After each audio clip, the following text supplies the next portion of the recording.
Nakakakilig ang post ni Chris Barrios dito sa kanyang IG post. Ay sinasabi niya to all of the Insta boyfriend out there na tila sinasabi nila sampal sa mga bitter na mga bashers ni Nadine Lostre na kung saan ay hinuhusgahan si Chris na mayroong ibang babae na tinatawag nilang Marilu.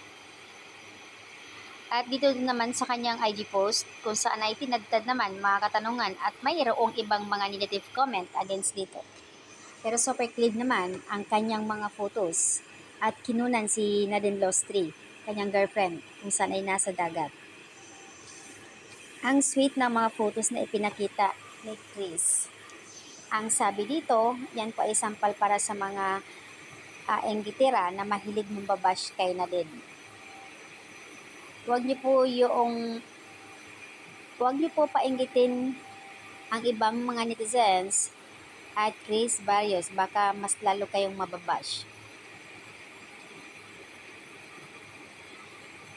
At mayroong isang nagko-comment dito from Loshi, sige, sampalin niyo sila ng katotohanan na walang lukuhan ang nagaganap. Aba. At dito may sumagot, ano po yung pinagsasabi niyo? Sabi niya rito, na tila sinasabi nila na masyado raw nagpa-pretend si Chris Barrios na walang ginagawa.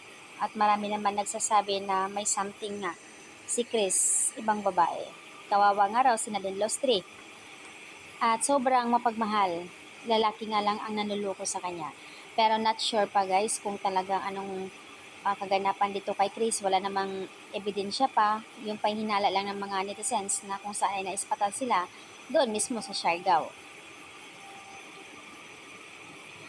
So ayan po, kaya naman po ay pinost din ni Chris Barrios dahil po sa gamit niyang camera at nakalagay doon, paid partnership. Stay strong ayon sa iba, Chris and Nadine, alam kong tatagal pa ang relasyon niyo. Mas pinili naman ni Nadine Lostre tahimik na buhay sa Siargao. In fairness naman, pupunta lang siya ng Manila kung mayroong mga project or may mga gaganapin. May isang netizens dito nagsasabi mayabang siya, ate. Hindi ko feel si Chris. Laging may Insta boyfriend.